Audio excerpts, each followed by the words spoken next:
BNR gold and diamonds తరుగు తక్కువ బంగారం ఎక్కువ. ఇప్పుడు మన వైజాగ్ లో జూలై 24న గ్రాండ్ ఓపెనింగ్. హాయ్ హలో నమస్తే, వెల్కమ్ టు ఐ డ్రీమ్. నేను Rachel. Bigg Boss fame hero Nagarjuna గారితోని హీరో అనిపించుకున్న person, what not, music director, singer, dancer, lyric writer, ఇలా చెప్పుకుంటూ పోతే ఎన్నో.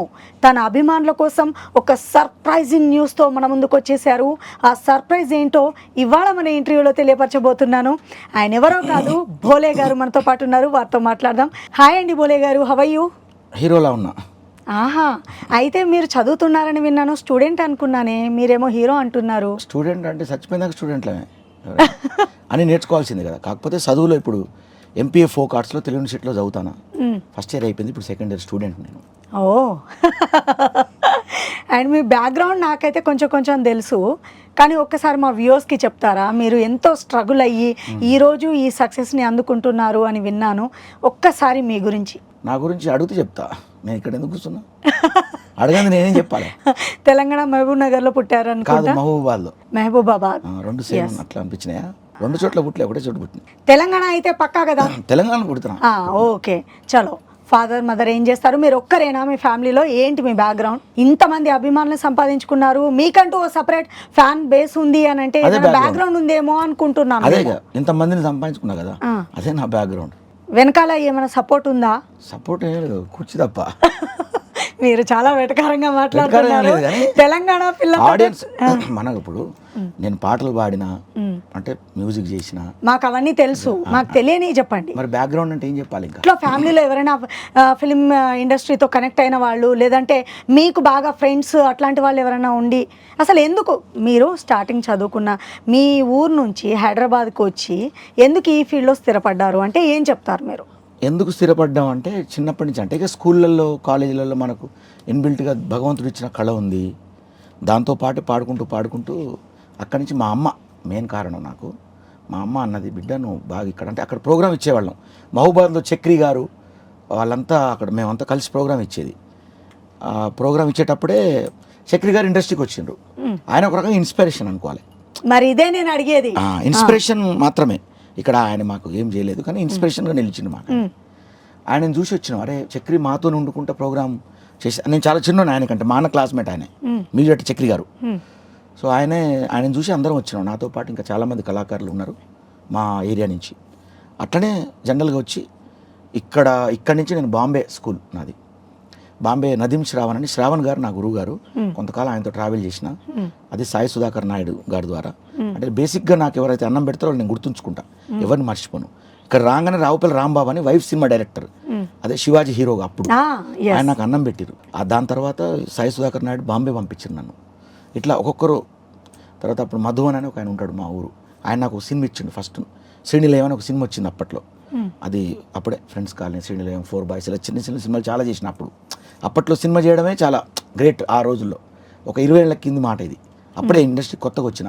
అంటే 20 ఏళ్ల కింది మాట అంటే చక్రి గారికి మీరు తెలిసే ఉంటారు. అంటే అదే ఒకటే ఊరు, కరెక్టే. చక్రి గారు అంటే ఫేమస్.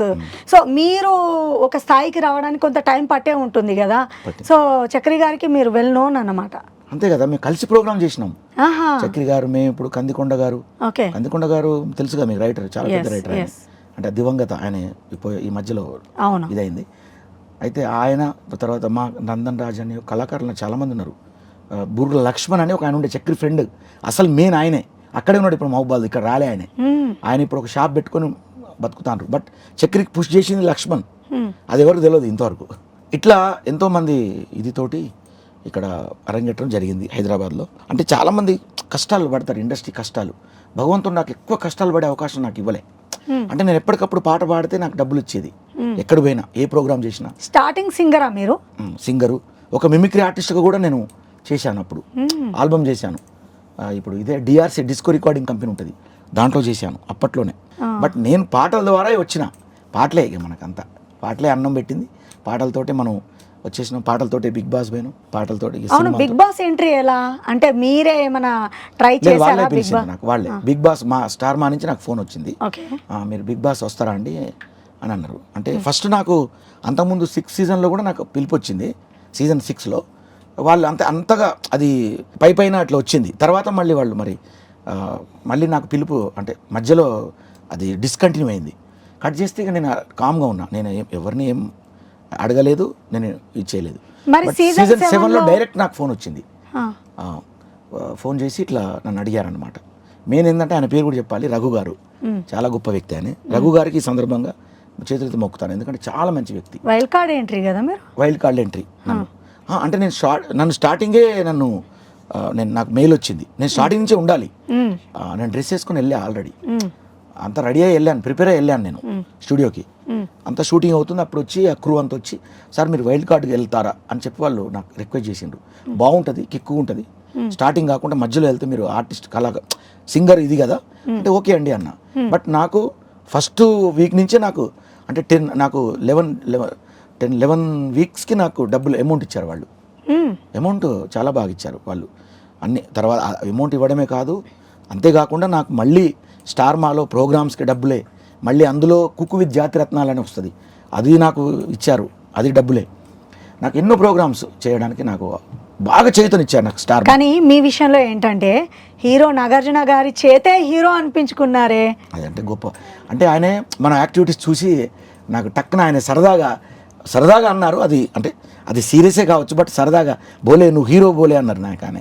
సో అదే హీరో అనే పదం తీసుకొని నేను బయటకు వచ్చిన తర్వాత బోలే అంటే హీరో అంటే బోలే అని ఒక సాంగ్ చేసిన, అది కూడా పాపులర్ అయింది. అంటే ఇప్పుడు బోలే అంటే హీరో అనేటువంటి ఓ టైటిల్తో ఇప్పుడు సినిమా చేస్తున్నా. యాక్చువల్గా నేను ఇప్పుడు ఇంటర్వ్యూకు ఇవ్వట్లేదు, ఎందుకంటే కంటెంట్ లేకుండా ఇంటర్వ్యూ ఇస్తే ఏం లాభం, మళ్ళీ పాత చింతకాయ పచ్చడి ఊకేంది లొల్లి అని అనుకున్నా. మీరు హీరోగా రాబోతున్నారు కదా, అది త్వరలో. నా మంచి కోసం మీరు పిలిచారు, నేను కాదన. అంటే మీడియా నాకు దైవం లాంటిది, అది నో డౌట్ ఎట్ ఆల్.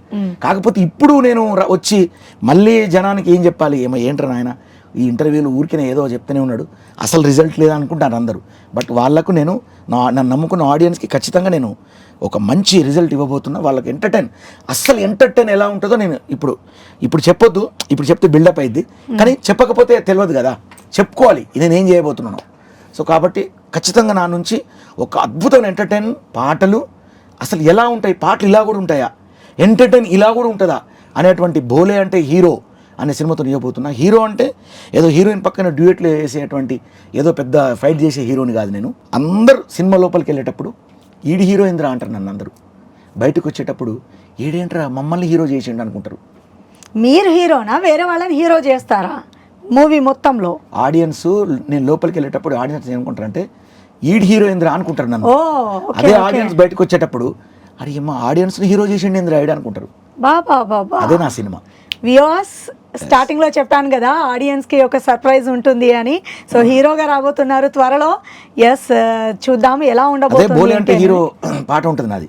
చాలా షోస్ లో నేను ఇది చేశాను. ఇప్పుడు జీటీవీ, ఇప్పుడు అంటే కొన్ని ఛానల్స్ కి నేను వెళ్ళాను. ఇప్పుడు డి ఛానల్స్ కూడా నేను వెళ్ళి డ్యాన్స్ చేశాను. అంటే అక్కడ జడ్జెస్ ఉంటారు కదా, శేఖర్ మాస్టర్ కానివ్వండి, లేకపోతే ఇంకా అంటే జడ్జెస్ ముందు కూడా నేను డ్యాన్స్ చేశాను. వాళ్ళ ముందు నా పాట హల్లోనే రాడల్లా అంటూ పిల్లే రవాలే, మీయార్ గుర్రాలు మాయార్ గుర్రాలు బండే ఎక్కాలే, బొట్ల సీరే గట్టి బొమ్మంచు రైకే దొడిగి దిల్లెం బల్లెం సప్పులతోటి పెళ్లి పీటల మీదికి ఎక్కాలే, బోలే అంటే హీరో అంటే బోలే. ఇట్లా స్టెప్స్, ఒక స్టెప్ ఉంటుంది దాంట్లో. మీకు మ్యూజిక్ అవసరం లేదు, మీరే మ్యూజిక్ అన్ని అంతే కదండి. భగవంతుడు పుట్టుకతో మన కళ ఇచ్చిండు, దాన్ని మనం జనానికి పంచాలి, మనం ఏ రకంగా వాళ్ళకి ఎంటర్టైన్ చేయాలి అనేది ఇంపార్టెంట్. అంటే మనం ఏదో ఫీల్ అవుతూ లోపల అన్ని దాచుకొని ఏం చేయకుండా ఎవరికి చూపెట్టకుండా కామ్గా ఇట్లా ఉండి ఏదో చేయడానికి కాదు, అన్నీ చేయాలి. మనిషి పుట్టుకబుట్టినప్పుడు అన్నీ వాళ్ళకి ఏం చేయాలో అది మనం ఇవ్వాలి జనానికి. త్వరలో జబర్దస్త్లో కూడా వస్తున్నారంట. జబర్దస్త్ గెస్ట్కి వెళ్ళాను, గెస్ట్గా. రేపు వస్తుంది మన ఎపిసోడ్. అంటే ఇప్పుడు జబర్దస్త్లో సండే ఎపిసోడ్ స్టార్ట్ అయింది కొత్తగా. నన్ను ఆహ్వానించి అంటే నాగబాబు గారి ముందు, తర్వాత ఇంద్రజ గారు దాన్ని హోస్ట్గా చేస్తున్నారు కదా, దాంట్లో భాగంగా నన్ను ఒక గెస్ట్ లాగా పిలిచి, కొంతమంది గెస్టులను పిలిచారు, అందులో నేను ఒక గెస్ట్గా వెళ్ళి అంటే ఆది గారు కానివ్వండి అందరు నేను కూర్చొని వాళ్ళతో పాటు నేను ఒక స్కిట్ చేసి బుల్లెట్ భాస్కర్లు దాంట్లో సరదా అంటే అట్లాంటి వేదిక ఎక్కడ ఒక అదృష్టమే అందరికి. ఎందుకంటే ఆ వేదిక నుంచి ఎంతోమంది కళాకారులు ఇవాళ చాలా వైభవాన్ని సంతరించుకున్నారు, అందరికి తెలుసు, నేను చెప్పక్కర్లేదు. అలాంటి వేదిక అంటే నన్ను ప్రతి ఒక్క వేదికను పిలుస్తున్నారు, ప్రతి షోస్కి పిలిచిరు నన్ను. కాబట్టి అది అదృష్టం మనకు. పిలిచి కానీ అందరూ బోరే entertain గారు మీరు ఇప్పుడు బిగ్ బాస్ కి వెళ్ళడానికి ముందు ఆ తర్వాత మీ లైఫ్ లో ఎలాంటి చేంజెస్ చూస్తున్నారు? చాలా చేంజెస్ వచ్చిందండి. బిగ్ బాస్కి వెళ్ళిన తర్వాత మనం అంటే అంతకుముందు జస్ట్ నేను పాటగాడిగా మాత్రమే, అంటే నేను పాడేవాడిని. బట్ బిగ్ బాస్ తర్వాత నేను అందరికీ అంటే వినిపించాను. బిగ్ బాస్ కంటే ముందు, బిగ్ బాస్ తర్వాత అందరికీ కనిపించాను. సో అదొక ఎసెట్టే కదా, గొప్ప విషయం. దాని తర్వాత యూఎస్ వెళ్ళాను, ఆట గెస్ట్గా పిలిచారు. అక్కడ పెద్ద పెద్ద హీరో, అక్కడ విజయ్ దేవరకొండ గారు, హీరో శ్రీకాంత్ గారు, అందరితో పాటు వాళ్ళతో పాటు నేను ప్రయాణం చేస్తూ నేను వేదిక మీద అక్కడ అమెరికాలో కూడా, మనది ఆస్ట్రేలియాలో, ఇలా ఎన్నో దేశాలు తిరిగి అంటే ఎంత వైభవం సంతరించుకున్నది లైఫ్లో. సో బిగ్ బాస్ అనేది చాలా గొప్ప వేదిక, ఒక అదృష్టం దాంట్లోకి వెళ్ళడం. బిగ్ బాస్ వెళ్ళొచ్చాక కొంతమంది లైఫ్ లో డ్రాస్టిక్ చేంజెస్ ఉన్నాయి, కొంతమంది లైఫ్ లో ఏమీ లేదు, ఏదో వెళ్ళారు వచ్చారు అన్నట్టుంది. మీ లైఫ్ లో ఇంత మిరాకిల్ చోటు చేసుకుందని ఊహించారా మీరు ముందే? ఖచ్చితంగా. అంటే బిగ్ బాస్కి వెళ్ళి రావడం ఒక అదృష్టం. ఆ వేదిక బిగ్ బాస్కి వెళ్ళక ముందు చాలామంది జనానికి ఎవరు పరిచయం ఉండరు. అంటే కొంతమంది తెలిసిన వాళ్ళు కూడా, అంటే సెలబ్రిటీస్, ఆల్రెడీ సెలబ్రిటీగా ఉన్న వాళ్ళు కూడా వెళ్తారు, ఇంకా పెద్ద పేరు వస్తుంది. బయటకు వచ్చిన తర్వాత మరి వాళ్ళకి లైఫ్ లేదు, కనబడట్లేదు, ఇట్లాంటివి వచ్చినాయి రూమర్స్. కరెక్ట్ కాదు అది. ఎందుకంటే బిగ్ బాస్ బయటకు వచ్చిన తర్వాత ఎంత చేసుకుంటే అంత. ఇప్పుడు మనం పాలిచ్చే బర్రెను కొనుక్కుంటామండి, పాలు పిండుకోకపోతే పాలు ఎక్కడి నుంచి వస్తాయి? పిండుకుంటే వస్తాయి, వదిలేస్తే ఎందుకు వస్తాయి? కాబట్టి అంటే అదే చెప్తున్నా, పాలను మనం పిండుకోవాలి. అంటే ఆ బిగ్ బాస్ ఆ స్టేజ్ని, ఆ స్థాయిని మనం వాడుకోవాలి రకరకాలు. ఎందుకంటే జనానికి మనం ఒకసారి పరిచయం అయితే, ఇప్పుడు నేనున్నాను, నేను బయటకు వచ్చిన తర్వాత నాకు చాలా వైభవం, నేను డబ్బులు సంపాదించుకున్న, ప్రోగ్రాంలు ఇచ్చిన, షోస్కి వెళ్ళాను, జనాలు ఎక్కడికి వెళ్ళినా కూడా మనతో అంటే వాళ్ళు ఫోటోలు దిగుతుంటే, అయ్యి బిగ్ బాస్లో అరే ఈయన ఇట్లా చేసిండు, అట్లా చేసిండు, ఇట్లా బాగా ఎంటర్టైన్ చేసిండు అని చెప్పి మన క్యారెక్టర్ గురించి వాళ్ళు మాట్లాడుతుంటే ఎంత సంబరం అవుతుంది. అట్లనే అదే చరిష్మాతోటి ఇప్పుడు నేను సినిమా చేయగలుగుతాను. ఇప్పుడు నా సినిమాకి ఎందుకు రావాలి అంటే బిగ్ బాస్లో ఎంటర్టైన్ ఇచ్చాను కాబట్టి ఆ చరిష్మా మనకుంది. కాబట్టి జనానికి నేను మీరు రండి అని చెప్పక్కర్లేదు, వాళ్ళే వస్తారు. ఎందుకంటే నన్ను ఆల్రెడీ చూసింది కాబట్టి. సో అలాంటి స్టేజ్ మీరెక్కడ జనాల నుంచి దూరం అయ్యారండి? బిగ్ బాస్ నుంచి వచ్చాక కంటిన్యూస్ గా పాటలతో అసలు యూట్యూబ్ షేక్ అయిపోయేలా చేస్తున్నారు. వాట్ నాట్ దేంట్లో లేరు మీరు. చివరికి తెలంగాణ ఫార్మేషన్ డే సాంగ్స్ కావచ్చు, భక్తి పాటలు కావచ్చు, ఈ దేన్ని వదలట్లేదు కదా. లవ్ ఫెయిల్యూర్ సాంగ్స్ కూడా బుజ్జి బుజ్జి అనుకుంటూ అసలు మీరు కాదు. నాకు ఒక డౌట్ ఇక్కడ, మీ సాంగ్స్ అంతా మిలియన్ వ్యూస్లోకి వెళ్ళిపోతాయి, ఏంటి ముందు మీరు ఎట్లా దీని వెనకాల ఎట్లాంటి హోంవర్క్ ఉంటుంది ఒకసారి చెప్పారా? చాలా మంది పాటలు పాడుతున్నారు. ప్రయోగం ఏదైనా ఒకరు చేసింది మనం చేయొద్దు, మనం కొత్తగా చేయాలి. అదే ఒక ప్రయోగం. ఇప్పుడు నాకు నేను ఒక స్టూడియో పెట్టుకున్నా, మదీన్ ఎస్కే అని ఒకడు మ్యూజిక్ డైరెక్టర్, నా మేనల్లుడు. వాడు చిన్నప్పటి నుంచి నా దగ్గరనే, నేనే చిన్నోనంటే వాడిని చిన్నప్పుడు తెచ్చుకున్నా, చదువుకుంటాడు 8th క్లాస్ 7th అయిపోయింది, తెచ్చుకుని నా దగ్గర పెట్టుకుని టాప్ వాడు. మీరు వినే పాటలన్నీ వాడియే. మీరు పెద్ద పెద్ద పాటలు వింటుంటారు, అల్లా హే అల్లా అని, నట్సబేలే అడవిలో, అంటే చాలా పాటలు, ఎన్నో పాటలు ఇప్పుడు యూట్యూబ్లో వస్తున్నాయి. ఆ పాటలన్నీ ఇప్పుడు నా స్టూడియో నుంచే 60-70% పాటలు నా స్టూడియో నుంచే వస్తాయి. నాకు ఓన్ స్టూడియో మదీన్ ఎస్కేకి నేను ప్రత్యేకంగా అది నేను చేసి పెట్టాను అది. సో అట్లా నేను మాత్రమే పాటలు చేయడం కాదు, బయటి ఛానల్స్ కూడా నా స్టూడియో నుంచి మిలియన్స్ ఆఫ్, అంటే 100, 200, 300 మిలియన్ల పాటలు, ఎర్రా ఎర్రా రుమాలు గట్టి, ఇట్లాంటి పాటలు ఒక్కొక్క పాట ఒక్కొక్క 200, 300 మిలియన్ల వరకు పోతున్నాయి ఇప్పుడు. అలాంటి పాటలు నా స్టూడియో నుంచి నేను అందిస్తున్నా అందరికీ. కానీ ఇవన్నీ ఒక ఎత్తు అయితే, హైదరాబాద్ క్రికెట్ అసోసియేషన్ వాళ్ళు TG20 అంటూ ఒక పాట పాడారు మీరు, ఓరే ఓరే అని, అది కూడా సూపర్ డూపర్ హిట్ అయింది. ఎలా వచ్చింది ఆపర్చునిటీ? TG20 దానికి విజయ్ దేవరకొండ గారు దానికి బ్రాండ్ అంబాసిడర్గా చేస్తున్నారు. ఆయన ఒక పాట చేశారు, నేను ఒక పాట చేశాను. దాంట్లో నేను అంటే స్టేట్ సాంగ్, దాంట్లో మెయిన్ హైదరాబాద్ క్రికెట్ అసోసియేషన్ వాళ్ళు నాకు ఒక పాట ఇచ్చారు, చాలా అద్భుతంగా చేశాను. అది చాలా వైరల్ అవుతుంది ఇప్పుడు. అంటే క్రికెట్, మన తెలంగాణ క్రికెట్ స్పెషల్ అనమాట అది. అంటే ఒక ఇండియా క్రికెటర్ స్టార్ కావాలంటే, అంటే ఒక వరల్డ్ స్టార్ కావాలంటే ఇక్కడి నుంచే కదా ఎదిగేది. అలాంటి ఒక వేదికను అందించేది తెలంగాణ క్రికెట్, ఇది అదే TG20. నేను మీ టాలెంట్కి ఒక టెస్ట్ పెడతాను, ఎక్కడికి వెళ్ళినా వస్తుంది అని చాలా బాగా చెప్తున్నారు. ఇప్పుడు మీరు నన్ను చూస్తున్నారు కదా, నా గురించి ఒక పాట పాడాల్సిందే మీరు. ఏం పాడతారు? పాడండి. రేచల్ రేచల్ నీ మాటలు గల్గల్, రేచల్ రేచల్ నిన్ను చూస్తే హల్చల్, నీ కళ్ళు చూస్తే, నీ ముక్కు చూస్తే, నా గుండెలో జిల్ జిల్ జిల్ జిల్, రేచల్ ఎస్, మీ విషయానికి వస్తే మీరు భక్తి పాటలు ఇంత బాగా రాస్తారండి. నిజంగా మీకు భక్తి అంటే చాలా ఎక్కువ అనుకుంటున్నాను నేను. ఉన్నాను, భక్తి ఉంటుందండి. భక్తి లేకుంటే మనకి అవును. ఎప్పుడు కూడా స్పిరిచువల్ అనేది మనిషి దగ్గర డివోటీకి సంబంధించిన స్పిరిచువాలిటీ అనేది లేకపోతే అది మనం ఏ పని చేసినా కూడా సక్సెస్ కాదు. అంటే మీరు ఆరాధించే దేవుడు అందరూ అన్ని దేవుళ్ళు ఆరాధిస్తాను నేను. అవునా? అందరూ ఇప్పుడు హిందూ, ముస్లిం, క్రిస్టియన్ అని కాదు, అందరిని ఇష్టపడతా. ఎందుకంటే నా ఫ్రెండ్స్ ప్రతి ఒక్క మతంలో నా ఫ్రెండ్స్ ఉన్నారు, ప్రతి ఒక్క కులంలో ఉన్నారు, మతంలో ఉన్నారు. కాబట్టి ఒక్కొక్క మతంలో ఒక్కొక్క ఫ్రెండ్ ఉన్నప్పుడు నేను వాళ్ళ మతాన్ని నేను అంటే నేను కనుక ఇది చేస్తే, నెగిటివ్ చేస్తే నాకు ఆయన ఫ్రెండ్ ఎలా అవుతాడు? నా ఫ్రెండ్ని ప్రేమించినప్పుడు ఆ మతాన్ని కూడా నేను ప్రేమించగలగాలి.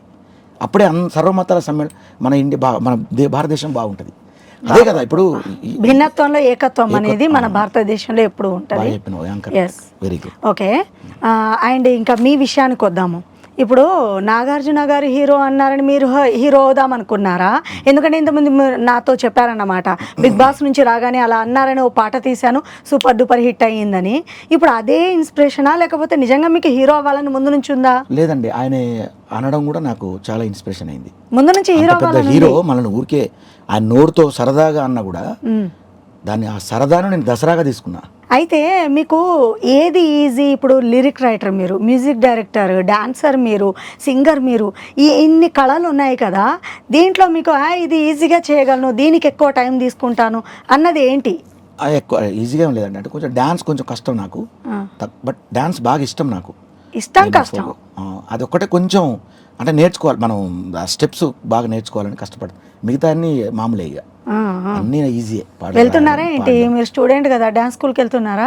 అందులో డ్యాన్స్ నేర్పిస్తారు మా కాలేజ్లో, ఫోక్ డ్యాన్స్ స్టెప్స్ ఉంటాయి అందులో. కాకపోతే అది ఆ డ్యాన్స్ వేరు, అది కమర్షియల్ డ్యాన్స్ కాదు, అది మనకు సనాతనం. అంటే మనకు ఇప్పుడు జానపదం అంటే అట్టడుగు మనం అంటే పల్లె జనాలు అప్పట్లో వాళ్ళు ఎలా అంటే ఎలా పాడేవాళ్ళు, ఎలా డ్యాన్స్ చేసేవాళ్ళు, న్యాచురల్ డ్యాన్సులు ఉంటాయి దాంట్లో గుస్సాడి, దింసా అని, జానపదంలో బంజారా అంటే లంబాడి డ్యాన్స్ అని. ఇవన్నీ చదివారా అండి మీరు? బుక్స్ చదివారా? ఎట్లా మీకు ఇంత నాలెడ్జ్? ఉంటాయి నాకు, సబ్జెక్టులు ఉంటాయి ఇందులో. Okay okay. MPa folk arts అని, ఓకే. ఎంఏ ఎట్లనో అదే ఎంఏ దాన్ని ఎంపీ అంటారు, తెలుగు లిటరేచర్ ఎట్లాగో మాస్టర్ ఆఫ్ పెర్ఫార్మింగ్ ఆర్ట్స్ ఇది. Okay okay. సేమ్ ఇప్పుడు ఎంఏ అంటే మాస్టర్ ఆఫ్ ఆర్ట్స్ కదా, ఇది పెర్ఫార్మింగ్ ఆర్ట్స్ ఇది. ఎవరైనా ఒక మనిషి ఒక రంగంలో ఫేమస్ అవ్వాలి అంటే దాని వెనకాలే ఉంటూ ఉంటారు. అంత ఈజీగా రాదు. ఇప్పుడు ఒక సింగర్గా రాణించడం అనుకున్నంత ఈజీ కాదు. మీరు సింగర్గా అందరికీ చక్కగా సుపరిచితులే, డాన్సర్గా అండ్ లిరిక్ రైటర్గా, మ్యూజిక్ డైరెక్టర్గా, ఇప్పుడు హీరోగా వస్తున్నారు. అండ్ చాలా డిఫరెంట్ టీవీ షోస్లో మీరు గెస్ట్గా వెళ్ళడం ఏంటి, ఇదంతా ఎంత హార్డ్ వర్క్ చేస్తే వెనకాల వస్తుందండి. అంటే ఎప్పటి ఒక ఆడియన్ని మనం సంతోషపరచాలి. ఒక ఆడియన్ మన రక్తి కట్టించే విధానం ఏదైనా పర్వాలేదు. ఆడియన్ ఎప్పుడైతే ఇప్పుడు మనం మామూలుగా సామాజిక మాధ్యమాలు చూస్తాను, రీల్స్లో కానివ్వండి, షార్ట్స్లో అన్నీ వస్తున్నాయి కదా. ప్రతి ఇల్లు ఒక కళా నిలయం అయింది ఇలా. ఇప్పుడు ఒక తల్లి, ఒక కొడుకు, ఒక బిడ్డలు అందరూ కలిసి ఒక పాట పాడతారు, లేకపోతే ఒక కామెడీ చేస్తారు, ఒక స్కిట్ చేస్తా అంటారు. కానీ సోషల్ మీడియా ఇలాంటి వాళ్ళకి ఒక వరం అయ్యిందని చెప్పాలి కదా. టాలెంట్ ఎంత మందిలో ఎన్ని రకాల టాలెంట్లు ఉన్నాయో ఈ డిజిటల్ మీడియా వల్లనే బయటకు వస్తుంది. నేను కూడా చాలా మంది నా స్టూడియో ద్వారా ఎంతో మంది కళాకారులు, పెద్దలు ఇవాళ సినిమా ఇండస్ట్రీలో ఉండే పెద్దలు నేను చాలా మందిని నేను వాళ్ళకి నేను పుష్ చేసిన, అంటే వాళ్ళకి ప్రోత్సహించిన బాగా నా స్టూడియో నుంచి చాలా మంది. ఇప్పుడు మీకు ఇండస్ట్రీ వాళ్ళతో చాలా పరిచయాలు ఏర్పడ్డాయి కదా? ఉన్నాయండి, మంచి మంచి పరిచయాలు, పెద్ద డైరెక్టర్ల నుంచి అందరు ఉన్నారు. అందరూ నన్ను పిలుస్తారు, ఒక్కొక్కసారి ఫోన్ చేస్తారు, నేను వెళ్తా, వాళ్ళు అట్లా వెళ్ళి కలుస్తూ ఉంటా, అందరితో మంచిగా ఉంటానండి. అందరు పెద్ద వాళ్ళు పిలుస్తారు, మంచిగా అనిపిస్తుంది. నిజంగా మీ పేరుకు తగ్గట్టు మీరు భోలే అండి, మనసులో ఉన్నది ఉన్నట్టు చెప్పేస్తారే. చాలా భోలా దిల్ అంటారు కదా, అందుకే మా అమ్మ పేరు పెట్టిరు, మా అమ్మ నాన్న. పేరును సార్థకం చేసుకునే వాళ్ళు కొంతమంది. నాకైతే బ్రహ్మానందం గారిని ఆయన పేరుకు తగ్గట్టే బ్రహ్మానందం అనిపిస్తుంది. భోలే నిజంగా మీ ఒరిజినల్ నేమే భోలేనా? భోలే షావలి అని, అది ఒక దర్గా పేరు.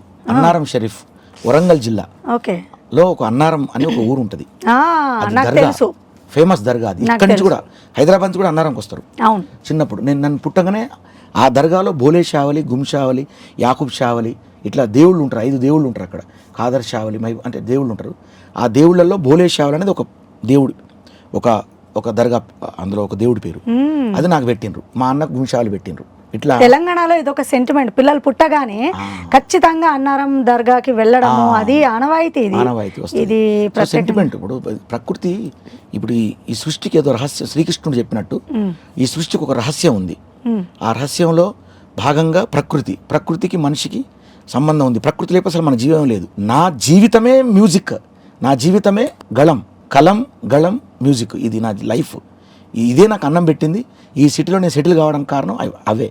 ఇవాళ బిగ్ బాస్ అయినా, ఇవాళ హీరో అయినా, ఇంకేదైనా నాకు అవే కదా, నా గళమే నాకు తెచ్చిపెట్టింది. ఎన్ని ఇయర్స్ పట్టిందండి ఈ సక్సెస్ సాధించడానికి మీకు? 20 ఏళ్ళు ఇండస్ట్రీకి వచ్చి సుమారుగా. ఇప్పుడు చక్రి గారు కాకుండా మీరు బాగా ఇప్పుడు ఈ మధ్య కాలంలో మంచి మంచి యంగ్స్టర్స్ వచ్చేస్తున్నారు, మంచి మంచి పాట. ఈ మధ్య మీ మనసుకు హత్తుకున్నది, అరే సూపర్ అనిపించింది ఏమైనా ఉందా సాంగ్ అని ఏదైనా? చేస్తున్నారు, చాలా మంది చేస్తున్నారు. ఇప్పుడు నా శిష్యులు అంటే ఇప్పుడు నాకు శిష్య సమానుడు ఇప్పుడు భీమ్స్ ఉన్నాడు, తమ్ముడు, మా ఊరు అతనే, నా శిష్యుడే అతను. అరే భలే ఉంటాయి. నేను చూడబుద్ధి అవుతుంది రాజీగో, చాలా పాటలు చేసిండు. అతను కూడా మంచి పల్లె బిడ్డ, అతనికి పల్లె ప్రకృతి అన్న బాగా ఇష్టం. అట్లనే తన దగ్గరికి నేను వరం అనే ఒక సింగర్ను తనకు నేను సపోర్ట్ చేసిన. అదేవిధంగా ఇప్పుడు రోహిణి అని ఒక సింగర్ పాడుతుంది. ఓకే. సో ఇట్లాంటి చాలామంది, ఇప్పుడు కాసాల శ్యామన్న మన స్టూడియోలో 7-8 సంవత్సరాలు నాతో ట్రావెల్ చేసిండు ఆయన. నా స్టూడియో నుంచి చాలామంది కళాకారులు, కళ్యాణ్ చక్రవర్తి అని ఇప్పుడు అఖండ పనిచేశాడు, ఇప్పుడు మంచి డైరెక్టర్ అయ్యాడు. ఆయన ఎన్నో పాటలు ఉన్నాయి, అతను రాసిన పాటలు చాలా హిట్స్ ఉన్నాయి. కళ్యాణ్ చక్రవర్తి నా శిష్యుడే, అతను కూడా అంటే నా దగ్గర నుంచి వెళ్ళినవాడు. ఇప్పటికీ నేను ఒక మ్యూజిక్ డైరెక్టర్ అయినా కూడా నన్ను పిలుస్తారు, నన్ను ఇది చేస్తారు. అంటే మన మనసు మంచిది, అందరితో మనం అమ్మేకోయం పంచు. ఇండస్ట్రీలో ఒక స్టార్ అనేది ఒకసారి వస్తుంది, ఒకసారి పోతుంది, పడిపోతాం లేస్తాం, పడిపోతాం లేస్తాం అడే, అంతే తప్ప మనం ఒకేలాగా ఉండాలి, డౌన్ టు ఎర్త్ ఉండి బతకాలి అనేది నా ఉద్దేశం. అంటే అందరికీ దగ్గరలో ఉండాలి, అందరికి మమ్మకి ఉండాలి, అందరికి సాయం చేయాలి, అందరికి తిండి పెట్టాలి, అందరి దగ్గర మనం తినాలి. ఒక చెట్ల కింద వండుకొని తింటే ఇప్పుడు పోయిన అన్నం చెట్ల కింద పోయి కారు ఆపి అక్కడ మంట పెట్టి వండుకొని తిని నేను అందరు ఫ్రెండ్స్ తీసుకుపోయి చెట్ల కింద వండి పెడతా నేను. అట్లా ఆ పేరుంది నాకు. Really you are great. చివరిగా ఏంటంటే ఒక పాటతో అంటే నాకు అన్నం పెట్టిన బతుకమ్మ బోనాల పాటలు తప్పకుండా. డోలు డోలు డోల్ డోలమ్మ డోలు డోల్ బోనాల పండుగే వచ్చింది డోలు డోల్ బువ్వ కుండల నైవేద్యం సుట్టు సున్నపు సింగారం పసుపు కుంకుమ బొట్లందం ఎలుగుతాంటే దీపాంతం ఎర్రమట్టి పిడుసలే ఎత్తగ రాగం పల్లె పల్లె పావు రంగ ఎత్తెను బోనం డిల్లం బల్యం కుడుకలు బెల్లం దర్వాజన యాపకొమ్మలు చేసెను గానం జిల్యం బల్యం శావల తాళం మెరుస్తాంది తెలంగాణ తలపై బోనం చేల్. ఇట్లాంటి బతుకమ్మ వచ్చింది కోల్ బాధల్ని బాపుద్ది కోల్ గుండెలతో దండోరేయండో కోలో కోలో కోల్ కొమ్మ ఊసే కోల్ సుక్క పొద్దుకే కోల్ పల్లెలేసే కోల్ తంగెడు పూలో తడి తామెర పూలో ఎంగిలి పూలో ఎదా నిండెను చూడో బంతి పూలో చామంతి పూలో గుమ్మడి పూలో గుండె నిండెను చూడు మన మట్టి బిడ్డ బతుకమ్మను చూడో గంగా ఒళ్ళో తేలి ఆడెను చూడో. ఇట్లా ఎన్నో పాటలు బతుకమ్మ బోనాల పాటలతోటి నాకు బువ్వ దొరికింది. కానీ ఎప్పుడు మీరు యాటిట్యూడ్ని మర్చిపోవద్దండి. నిజంగా మీరు ఈరోజు ఈ స్థాయిలో ఉన్నారంటే మీ మూలాలు మర్చిపోకుండా ఉన్నారు చూడండి. ఇది నాకు మీలో బాగా నచ్చిందండి. నా జీవితంలో మూలాలే నాకు మూలం. ఇలాంటి ఇంటర్వ్యూ ఎప్పుడు మీ ఐ డ్రీమ్తో నా బంధం కొనసాగాలని మనస్ఫూర్తిగా కోరుకుంటూ ఐ డ్రీమ్కి మనస్ఫూర్తిగా నా కళాబంధనాలతో రుణపడి ఉన్నా. Thank you. సో ఇదండి ఈ ఇంటర్వ్యూ మీకు ఫుల్ ఎంటర్టైన్ అందించింది అని నేను మనస్ఫూర్తిగా భావిస్తున్నాను. మీకేమనిపించిందో కింద కామెంట్ రూపంలో తెలియపరచండి. నెక్స్ట్ టైం భోలే గారు నాకు దొరుకుతారు, అప్పుడు ఏమైనా డౌట్స్ ఉంటే నేను ఖచ్చితంగా అడుగుతాను. సో ఈ ఇంటర్వ్యూ మీకు ఎంటర్టైన్ చేసిందని భావిస్తున్నాము. మరో ఎంటర్టైన్మెంట్ జోన్లో మళ్ళీ మీ ముందుంటాను. This is Rachel signing off. And for more videos, Please subscribe to iDream. Please subscribe to iDream. Please subscribe iDream. And please subscribe to iDream. For more videos, subscribe to iDream. please like, share and subscribe to the channel. Congratulations, iDream. Subscribe to iDream. Subscribe to iDream. So subscribe to iDream Media. iDream ki iDream team andarki huge congratulations. Please subscribe iDream Media. Please subscribe to iDream. Subscribe iDream. Please subscribe to iDream. iDream అంటే నా కళల ఛానల్ను subscribe చేసుకున్న నోరు తిరుగుతలేదు, మీరైతే గంట గుర్తు కొట్టండి. For more such videos, please subscribe to iDream. Subscribe to iDream. Please subscribe to iDream. Please subscribe iDream Media. Please do subscribe to iDream. Please subscribe to iDream Media. For best entertainment and information, Please subscribe iDream. And don't forget to subscribe to iDream.